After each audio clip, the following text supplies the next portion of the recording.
Interesante la charla, se han tocado distintos temas y bueno, por suerte el panorama se presenta razonable, ha sido bastante optimista, así que te dejo con Estela para que lo explique Sí. mejor. Bien, Estela, gracias por aguantarnos, por esperarnos, gracias porque nosotros venimos con preguntas que a lo mejor por ahí no estaban en el organigrama, o escuchándote se me ocurren un montón de otras preguntas. ¿Por qué me quedé sorprendido con esta afirmación que ya la habías hecho alguna vez y que hizo un poquito de ruido cuando nosotros la reprodujimos? Dijimos, bueno, lo del cambio climático lo ponemos entre comillas porque...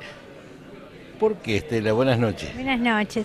Bueno, porque hay variabilidades naturales del clima que a veces son adjudicadas al cambio climático.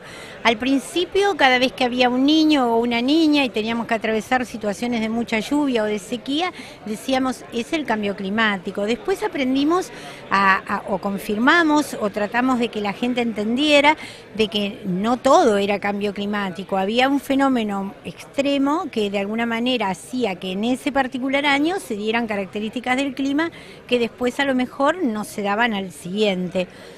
Ahora hemos tratado en esta charla también de ratificar que hay otra escala en los cambios climáticos, que una es esa que se da todos los años con el niño y la niña, y otra es el cambio de ciclo, es decir, hay ciclos más largos que pueden durar 60, 70 años, 50 en algunos casos, en donde también se dan niños y niñas, pero una cosa es estar con un niño dentro de un ciclo húmedo que estar con un niño dentro de un ciclo seco.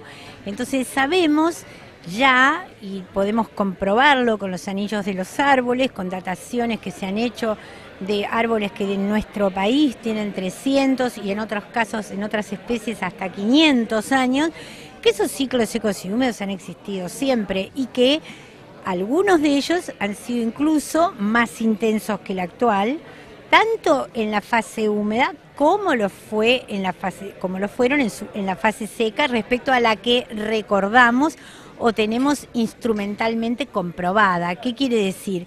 Nosotros tenemos registros meteorológicos, estaciones meteorológicas que pueden remontarse, en el mejor de los casos, a 1860, 1880. Antes no tenemos nada, con lo cual todo quedaba en manos de reconocer la historia, reconocer las crónicas históricas, reconocer a veces algunas anotaciones que se hacían en los cabildos o en las parroquias, comentando situaciones extremas, tanto de lluvia como de sequía.